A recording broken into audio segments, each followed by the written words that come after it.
Silence.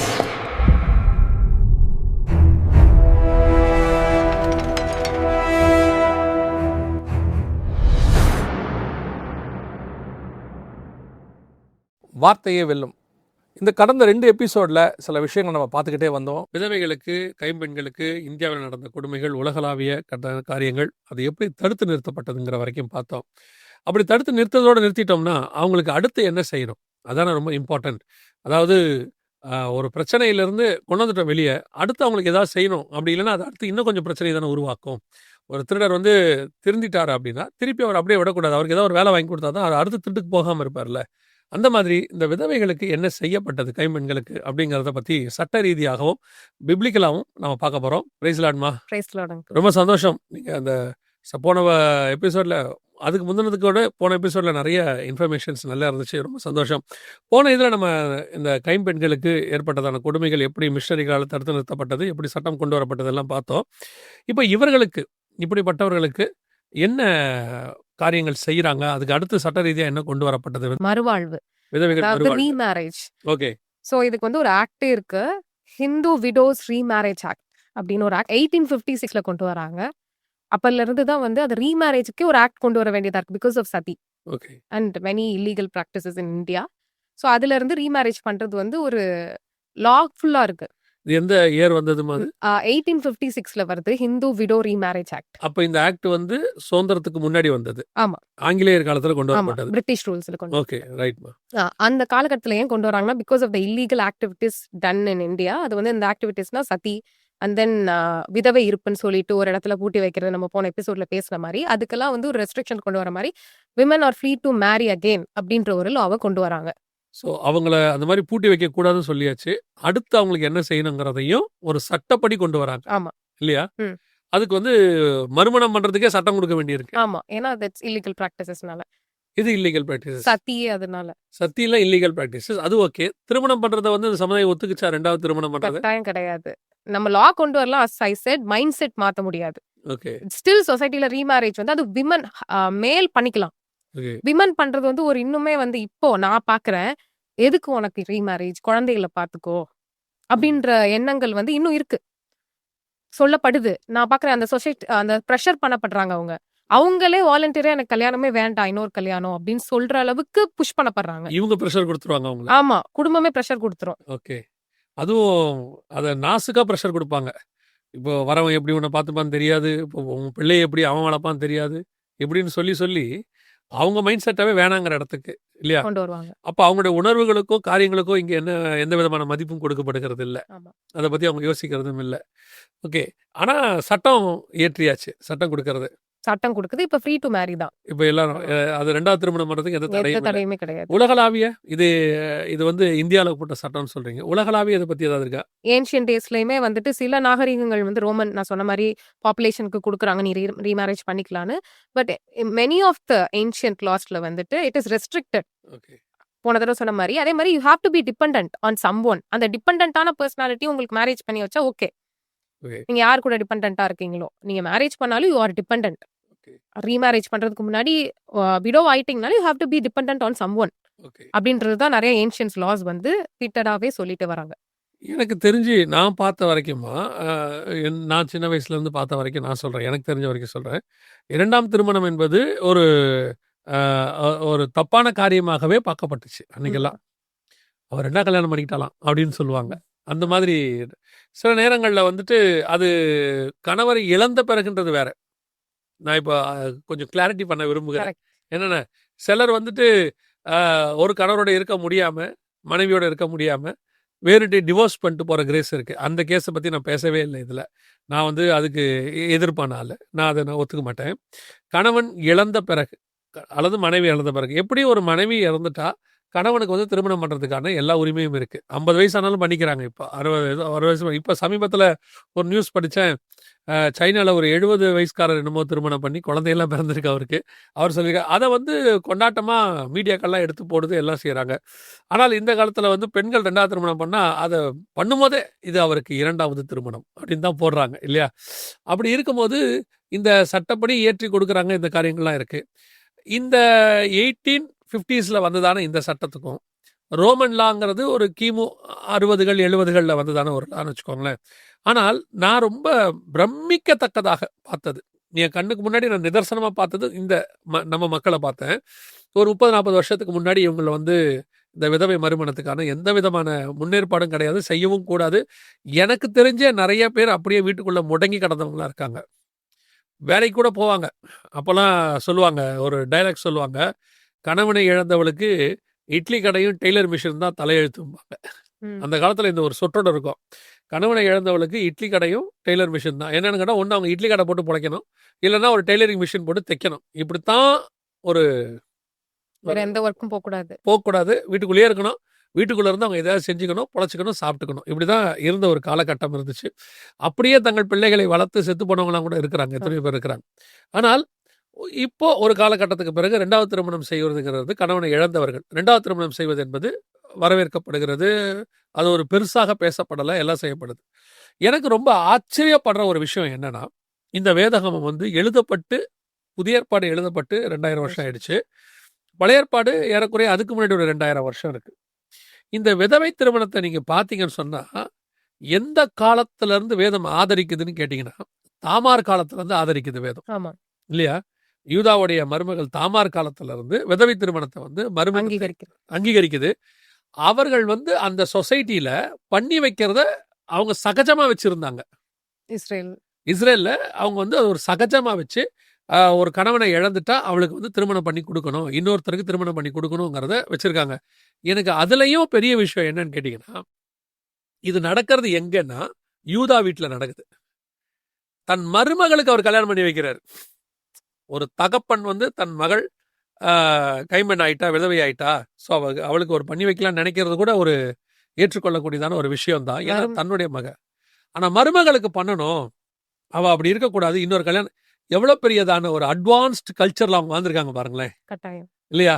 அப்படிப்பட்டதான சட்டத்தை சொல்லக்கூடியதான் இந்த புஸ்தகமாக நான் பார்க்குறேன். பைபிள் முழுக்க நிறைய பேரை நீங்கள் பார்க்க முடியும், இந்த மாதிரி விதவைகளை. ரூத்தை நீங்கள் பார்க்கலாம், இல்லையா? மாமியாரே பண்ணி வைப்பாங்க அதை, அவங்க கூட்டிகிட்டு வந்து. என்னைக்கு நான் சமீபத்தில் கேள்விப்பட்டேன், ஒரு கேஸ்டில் மட்டும் விதவை ஆயிட்டா அவங்க வெளியே வரலாம், பாட்டு பாடலாம், எல்லாமே செய்யலாம். ஆனால் மற்ற கேஸ்ட்காரங்க ஆயிட்டாங்கன்னா வெளியே வரக்கூடாது. நான் சொல்கிறது இப்போவும் கல்யாணங்களில் முன்னாடி வந்து நிற்கக்கூடாது, எந்த காரியமும் செய்யக்கூடாது அப்படின்னு சொல்லக்கூடியதான ஒரு கான்செப்ட் இருந்துச்சு. நான் சொல்றது என் வாலிப பிராயத்துல பார்த்த விஷயத்த சொல்றேன். ஈவன் நவ் இருக்கு அங்கிள். அந்த கல்யாண அட்டையார்ல ஃபுல்லா ரெடி பண்ணி வச்சு அந்த விடோஹுட்டோட அந்த அதை எப்படி குளோரிஃபை அதை பண்ணிட்டு அப்புறம் அந்த தாலி ஏக்குறது, அந்த வளையலெல்லாம் உடைக்கிறது இன்னும் நடக்குது. ஸ்டில் நவ் யாரும் அதை விரும்புறது இல்லை தானே. நான் எப்பவும் சொல்லுவேன், கணவர் இடையில வந்தவர், ஒரு 20 வயசுல என்னமோ வராரு, ஒருவேளை இடையில போயிட்டாரு அப்படின்னா, இடையில வந்த காரியத்தை ஏன் இடையில அதை அப்படித்தானே பார்க்கணும், டெம்பரவரியா தானே பார்க்கணும். கடைசி வரைக்கும் இருந்தால் ஓகே தான், ஆனால் அதுக்காக அவங்க கடைசி வரைக்கும் அப்படியே தான் வாழணுங்கிறது ஆண்களுக்கு அது இல்லைல்ல. இங்கே வேற எதுவுமே போட்டு உடைக்கிறது, வேற எதையும் உடைக்கிறதில்ல, மொட்டை அடிக்கிறதில்ல, அவரையும் கூட்டு போய் மொட்டை ஏதாவது செய்யணும்ல. அந்த மாதிரி செய்கிறவங்க இருக்காங்க, மனைவி இறந்துட்டா மொட்டை அடிக்கிறவங்கன்னு இருக்கிறவங்க ஒரு குரூப் இருக்காங்க. ஆனால் நான் என்ன சொல்கிறேன்னா, இது பைபிளை பொறுத்த வரைக்கும் 4000 வருஷத்துக்கு முன்னாடியே இந்த காரியத்தை வந்து சீர்தூக்கி பார்க்கணும். அதுவும் யூதா கோத்திரம்னா ஏசு கிறிஸ்துவோட வம்சத்துல தாமாரும் வராங்க, ரூத்தும் வராங்க. நீங்க ஜீனாலஜியில பார்க்கும்போது 1ஆம் அதிகாரத்துல தாமாரும் ரூத்தும் அந்த கைம்பெண்களுடையதான ஜீனாலஜியில் தான் இயேசு கிறிஸ்துவே வருது. அது குளோரிஃபை பண்ணியிருக்காரு கர்த்தர், அதை வந்து விரும்பி இருக்காரு. தன்னுடையதான அந்த வம்சாவளியில 2 விதவைகளுக்கு என்ன செய்யறாரு, அவரு இடம் கொடுக்கிறாரு. அதாவது இவங்க எல்லாருமே ஒதுக்கி வச்சிற காலத்துல அவர்களை ஏற்றுக்கொண்டு அந்த வயிற்றிலிருந்து அவருடைய வம்சத்திலிருந்து அவர் வராரு, பிறக்கிறார் அப்படின்னு சொன்னா, அப்போ இந்த வேதமும் நம்முடைய ஆண்டவரும் அப்படிப்பட்ட பெண்களுக்கு எவ்வளவு இம்பார்ட்டன்ஸ் கொடுத்துருக்காங்க. சால்வேஷன் பிளான்லயே கொண்டு வந்துட்டாரு, ரட்சிப்பினுடையதான திட்டத்திலே இருக்கிறாங்க. அப்போ இவ்வளோ பெரியதான ஒரு நேசத்தை வேற எந்த தேவனும் வேற எந்த வேதமும் இப்படிப்பட்ட பெண்களுக்கு காட்டவில்லை, உலகத்திலேயே காட்டல. அந்த காரியத்தை செய்யறாங்க. விதவைகளுக்கு மறுமணம் செய்யக்கூடியதான மற்ற மதங்களும் இருக்கு, செய்யற வைக்கிற மற்ற மதங்களும் இருக்கு. ஆனால் இந்த முன்னுரிமை இவ்வளவு தூரம் அவங்களுக்கு இம்பார்ட்டன்ஸ் கொடுத்து செய்யக்கூடியது வேற எங்கேயுமே நாம் பார்க்கல. இப்போ நம்ம இவ்வளவு விஷயங்கள் பார்க்குறோம், விதவைகளுக்கான சட்டங்கள் போட்டு எல்லாம் கொண்டு வந்திருக்காங்க. வேதாகமத்திலையும் ஆண்டவர் வந்து இவ்வளவு காரியங்கள் பண்ணியிருக்கான்னு பார்க்குறோம்.